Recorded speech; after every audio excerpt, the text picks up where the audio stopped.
tardes, saludos cordiales. Quiero agradecer en primer lugar la invitación a participar en las videoconferencias de este año. La, se organiza con bioética de la Comisión Nacional.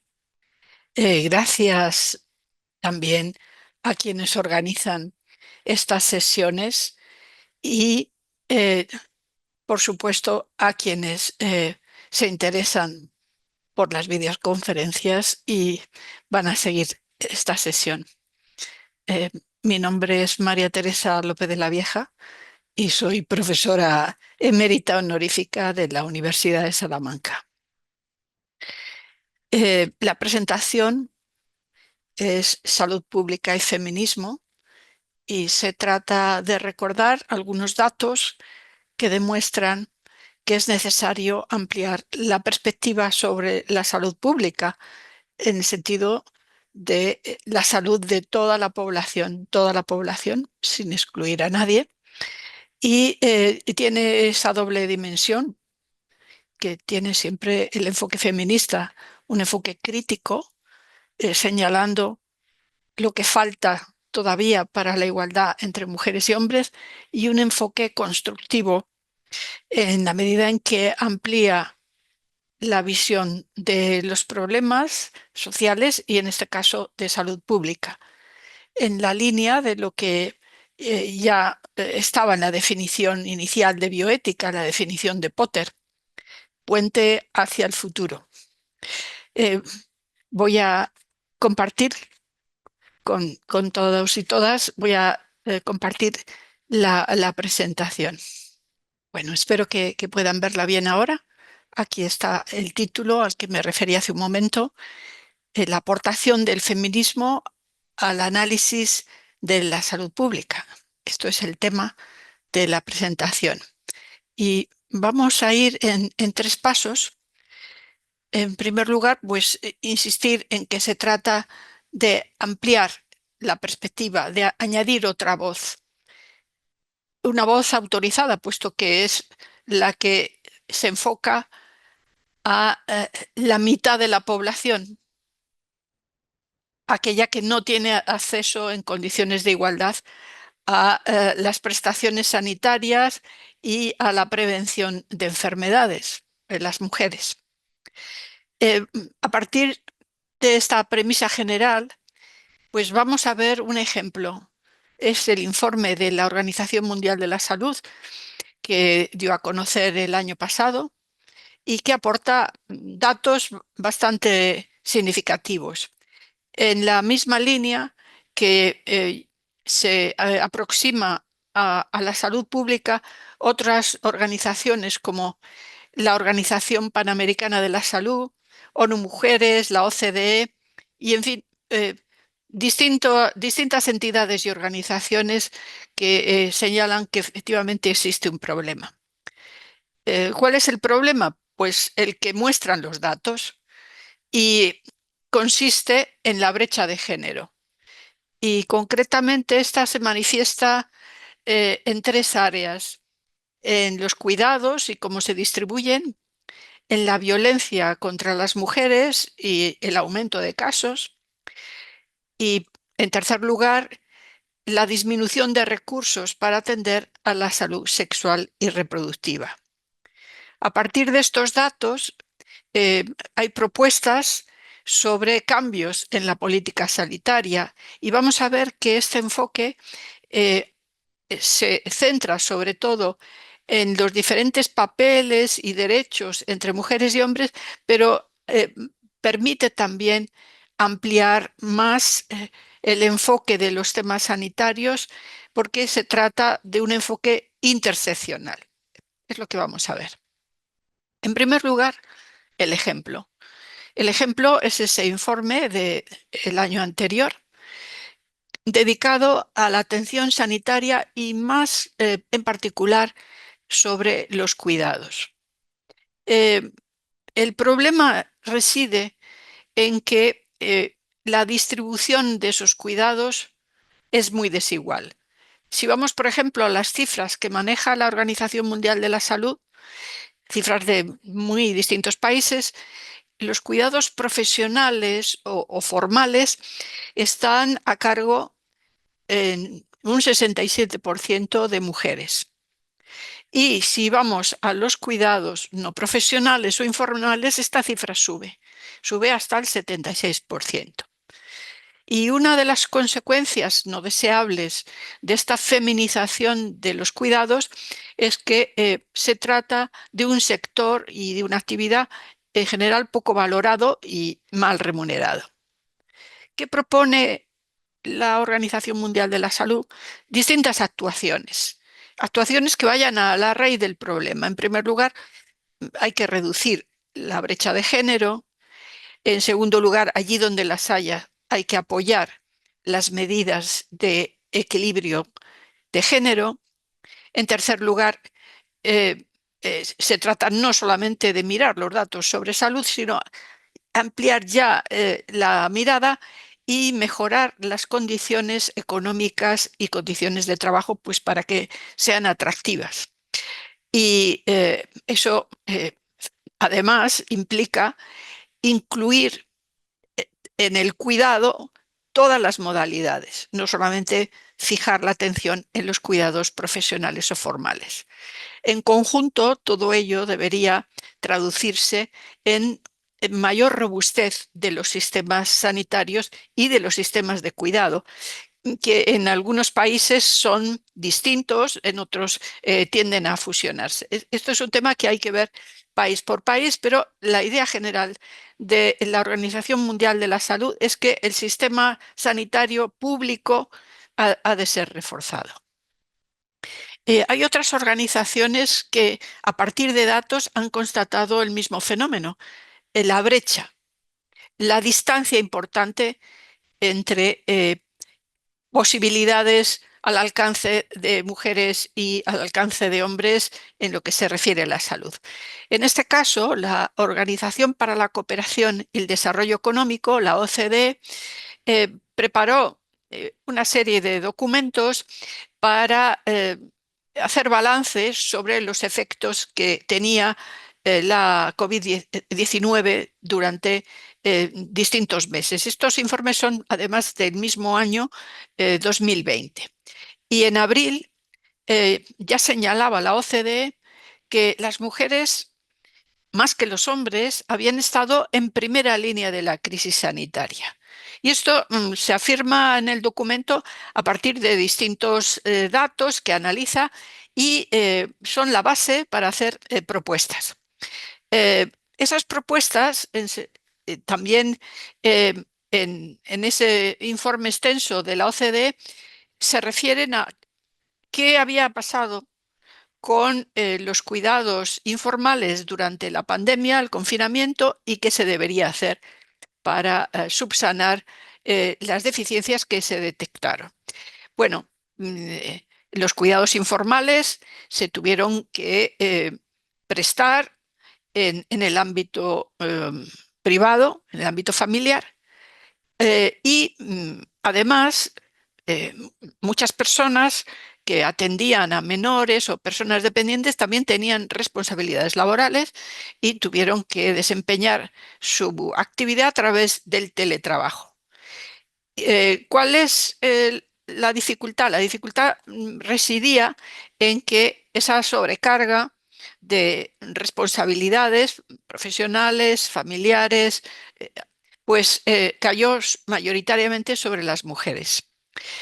Eh, y por lo tanto, pues los cuidados informales que ya se distribuían de forma muy distinta fueron una sobrecarga, fueron aún más responsabilidad de las mujeres. ¿Y qué sucedía con los cuidados formales? En general, la OCDE y otras organizaciones, en este caso la OCDE, constata que la mayor parte de profesionales de la salud son las profesionales de la salud, en medicina, en enfermería. En el caso de España, está muy clara las cifras, el 72% de profesionales de este área son mujeres. Pues bien, durante la pandemia, este hecho fue la causa de que ellas estuvieran mucho más expuestas al contagio que ellos. Así que estos son datos sobre los cuidados y pues se ha detectado muy claramente, aquí tenemos dos ejemplos de dos organizaciones que así lo han hecho, se ha detectado que hay desigualdad de género. Hay un segundo problema que alarmó a estas organizaciones y en concreto aquí tenemos información que suministró la Organización Mundial de la Salud en dos ocasiones, en mayo y en junio del 2020. ¿Cuál era este problema tan grave? La violencia contra las mujeres. Y que existía antes y lamentablemente sigue existiendo. Lo que pasa es que en aquella coyuntura, en el 2020 y durante el confinamiento, aumentaron de forma muy llamativa las cifras de violencia contra las mujeres. ¿Por qué? Pues porque esas formas, que van desde la violencia más evidente al acoso, abusos, coacciones, pudieron ir en aumento, puesto que quienes provocaban la violencia tenían mayor control y mayor probabilidad de coaccionar a las víctimas. Y en el caso de las víctimas, tenían menor acceso a los sistemas de información y de protección. Eh, en consecuencia, me- este tipo de comportamientos se extendieron y lo que señala la Organización Mundial de la Salud es que, aparte de constatar estos hechos, habría que establecer planes de prevención que fuesen suficientemente claros en cuanto a mantener y además, incrementar los sistemas de alerta de esas formas de violencia contra las mujeres y, a pesar del confinamiento, mantener los servicios de apoyo a las víctimas.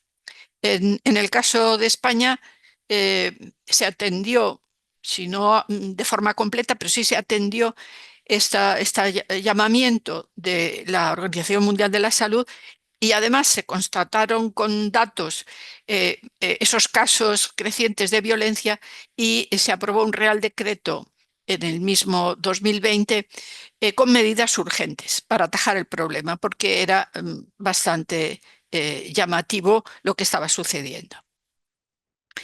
Eh, de la gravedad del problema quizás no se habló tanto, ni en aquel momento ni se ha hablado después, pero quienes han tenido acceso a la información de primera mano sobre la violencia contra las mujeres y su impacto en la salud y la vida, como ONU Mujeres, la Organización Mundial de la Salud y organismos similares, lo han llamado la pandemia en la sombra.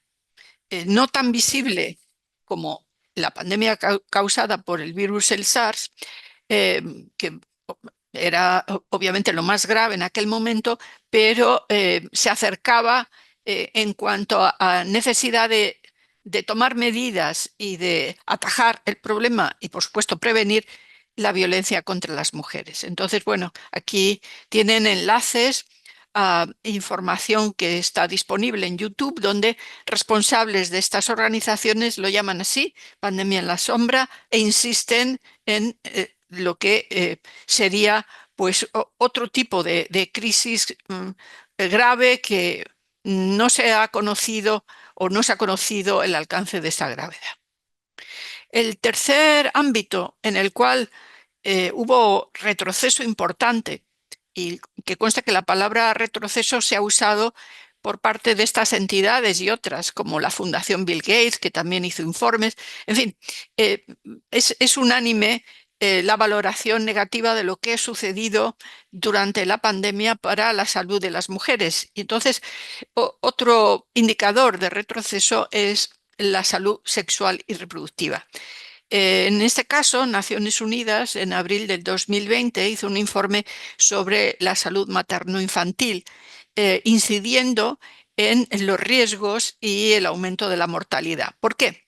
Pues se detrayeron recursos sanitarios para atender a los casos de COVID-19 y, por lo tanto, para hacerse cargo de los programas de salud sexual y reproductiva, pues había menos recursos. Consecuencias, pues aumentaron los embarazos en adolescentes, hubo menos posibilidad de acceder a servicios de asesoramiento y medios para control de la natalidad y también menos recursos para la prevención del SIDA. Todo ello era un conjunto de riesgos importantes para la salud. Y la propuesta de Naciones Unidas es que era necesario reforzar el sistema público y atender a estas necesidades de salud sexual y reproductiva. Estos datos que manejan las organizaciones que acabo de mencionar han llevado a plantearse por dónde tendría que ir el cambio de enfoque sobre la salud de la población. Y hay un trabajo importante que hizo la Organización Panamericana de la Salud en 2021, repasando todos los datos sobre efectos de la COVID-19 en países americanos. Y a partir de esa información empírica, recomendaba claramente otro enfoque. Y este enfoque debería prestar atención a las diferencias entre hombres y mujeres, porque allí donde eran mayores tales diferencias, mayor fue el impacto de la pandemia. Así que el análisis epidemiológico debería ir en paralelo al análisis social, económico, cultural de las inequidades, porque este tipo de fenómenos aumentan, digamos, tienen un efecto multiplicador, un efecto negativo sobre la salud. De modo que a partir de esa conciencia de necesidad de cambio, la Organización Panamericana, pero no solo la Organización Panamericana, inciden en que hay que poner el foco o más atención en los determinantes sociales de la salud, que tienen un peso bastante elevado. Entonces, esta nueva perspectiva que tiene en consideración esos determinantes sociales, empezando por el género, pero además del género veremos que se añaden otras variables, eh, tendría los efectos más visibles en la transformación del sistema de cuidados, que tradicionalmente y todavía sigue siendo pues, una tarea informal y a cargo de las mujeres. O sea, los cuidadores son en realidad las cuidadoras. Bueno, entonces la primera conclusión de este repaso de datos que han eh, recabado y han explicado estas organizaciones, podemos decir que la combinación de salud pública y género, en primer lugar, mm, hace más visible las diferencias y las desigualdades de papeles asignados a mujeres y hombres, de derechos. Y si nos vamos al campo de la salud, eh, pues ¿cómo se puede subsanar esa brecha, esas diferencias y desigualdades? Pues implementando medidas de igualdad, que no son solo medidas sanitarias, pero esas medidas se van a traducir en equidad, en acceso a los sistemas de salud y equidad en el bienestar. Así que cualquier transformación eh, para bien de las condiciones que pesan sobre la salud, eliminando la desigualdad, pues va a tener un efecto favorable sobre los sistemas sanitarios y cómo se distribuyen los recursos.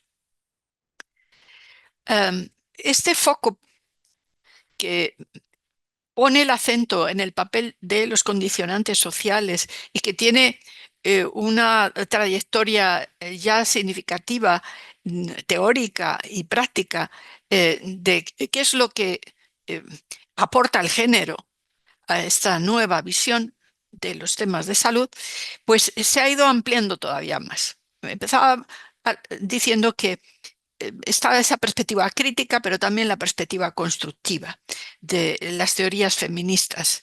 Pues aquí se comprueba que es posible, además de señalar lo que ha ocurrido y que no debería volver a ocurrir, señalar hacia dónde debe ir ese cambio para que sea favorable para toda la población. Pues está también recogido en la estrategia de la Organización Panamericana de la Salud, esa estrategia que se formuló para el periodo 2019-2025. O sea que este año se podría evaluar cuál ha sido el resultado de esa estrategia. Pues bien, eh, tiene como base eh, para aproximarse a la salud de la población el enfocar las actuaciones hacia los determinantes sociales y tener en cuenta que son determinantes que se relacionan entre sí. Género, etnia, nivel educativo, nivel de ingresos, nivel de bienestar en general, ¿no? Y en este caso es muy detallado el documento de la Organización Panamericana porque llama la atención sobre la etnia y cómo se debería abordar para implementar la política sanitaria. Pues de esa manera, relacionando la etnia con el género, el enfoque intercultural, prestando atención además a los pueblos originarios, pueblos afrodescendientes, etnia gitana, etcétera. Así que está bastante detallado el procedimiento que debería integrarse en la estrategia de salud. ¿Y cuál es el objetivo?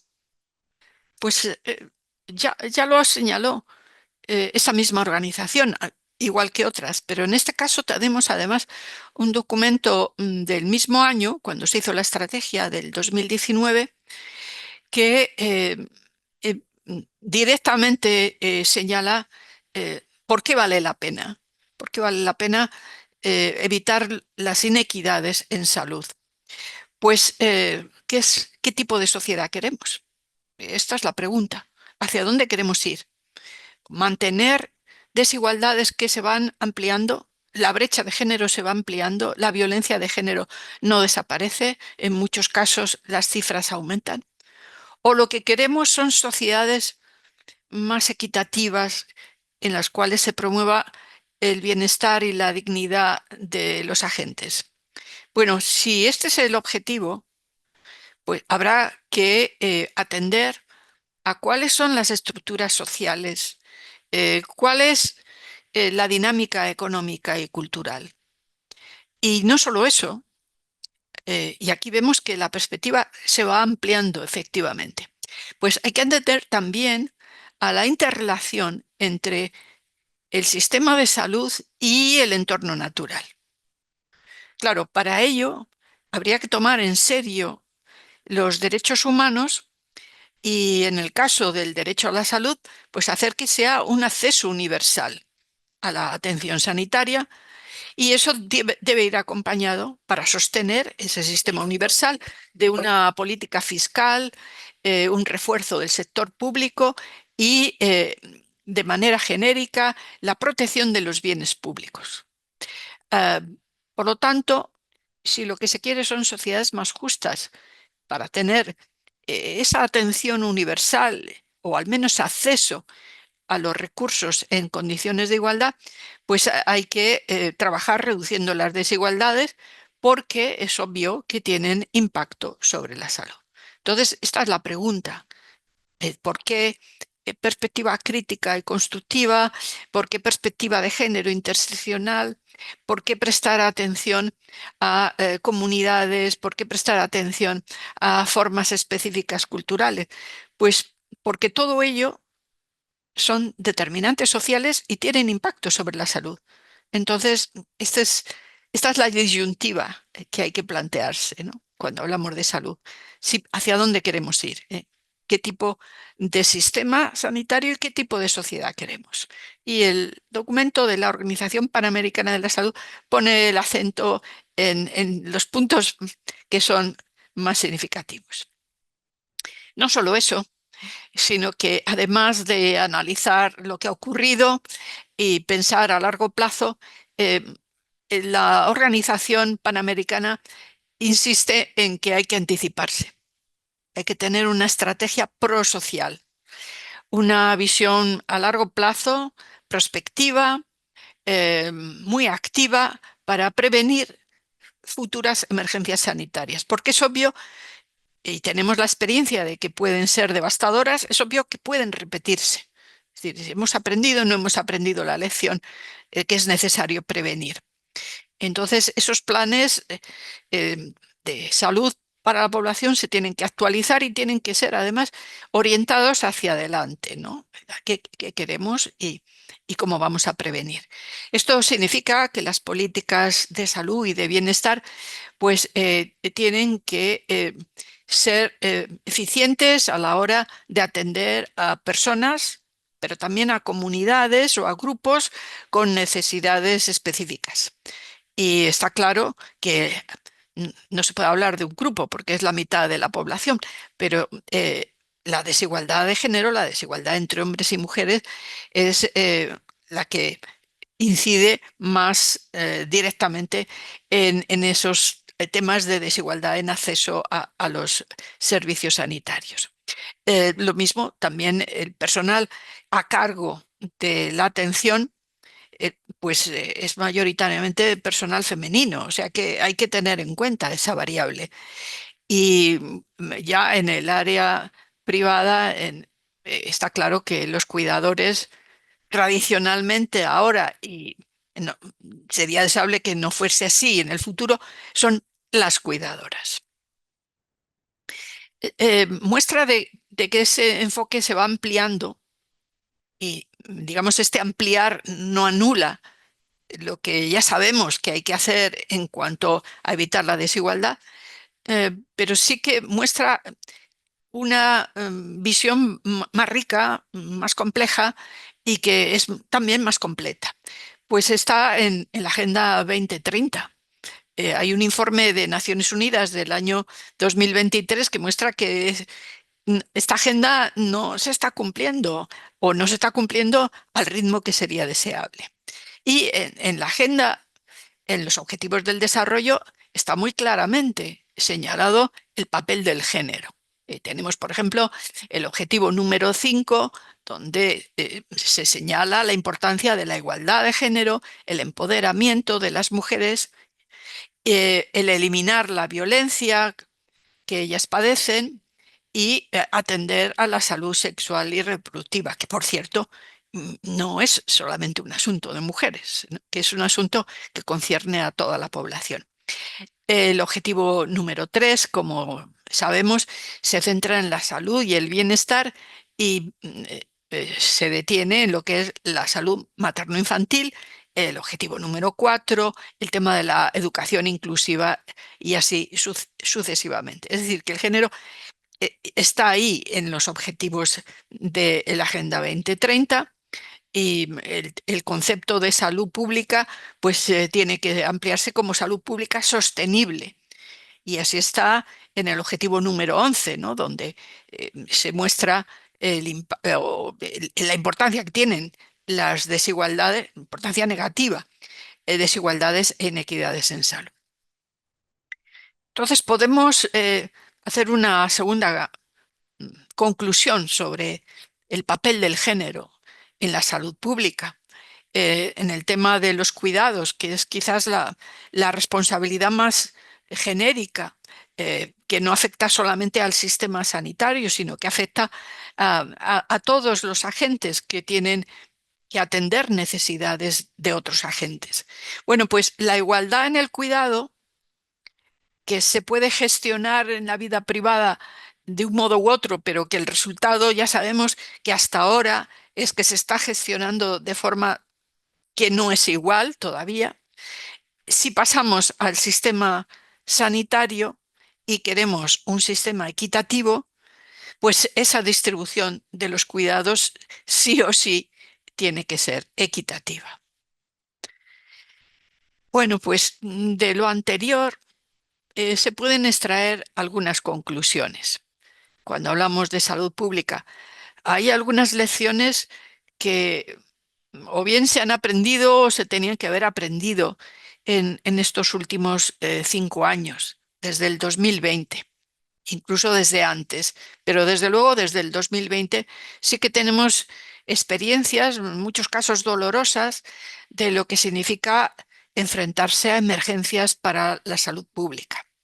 Pues bien, la perspectiva feminista eh, señala cuál es el enfoque que hay que introducir a la hora de hablar de cuidados formales e informales, al intentar atajar la violencia contra las mujeres y al organizar la salud sexual y reproductiva. Es decir, todos los datos que hemos visto que maneja la Organización Mundial de la Salud, la Organización Panamericana, la OCDE, en clave feminista, sí que tendrían solución.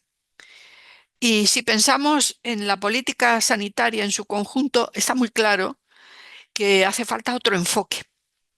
Ese otro enfoque, eh, de manera sistemática, se tiene que adoptar cuando ya está muy claro que hay condicionantes sociales que pesan sobre la salud, unos más, otros menos, pero está claro que o aumentan las probabilidades de enfermedad o reducen el acceso a los servicios sanitarios.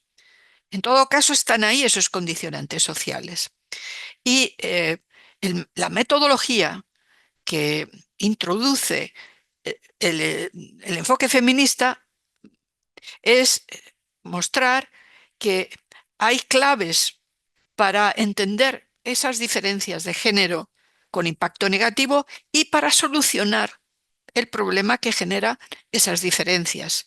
Y que además no es la única variable, sino que esa variable permite abordar con esa misma metodología, permite abordar otros condicionantes sociales que son igualmente un lastre para la salud de la población. Entonces es un enfoque de género interseccional que va ampliando además esa mirada, ese puente hacia el futuro que diría Potter sobre la salud. Y si hablamos de salud pública, con este enfoque y la metodología que aporta las teorías feministas, pues está claro que no solamente hay que reaccionar ante emergencias, sino que hay que prevenir.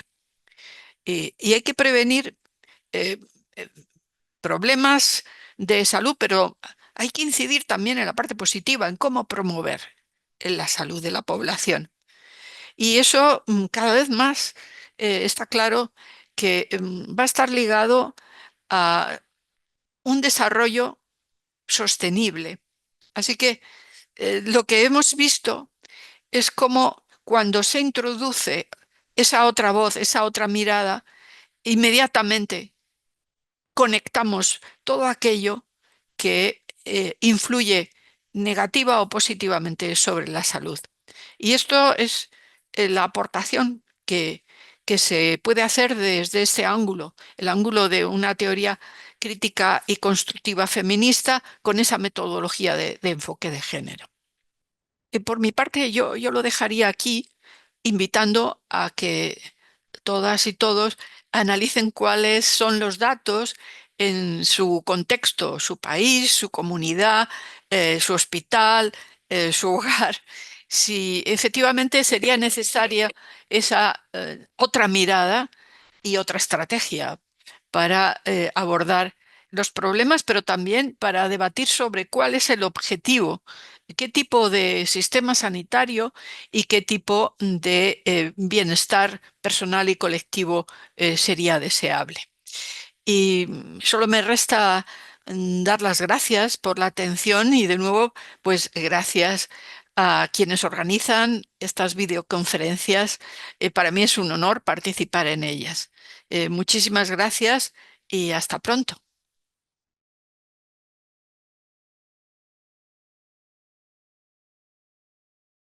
Gobierno de México.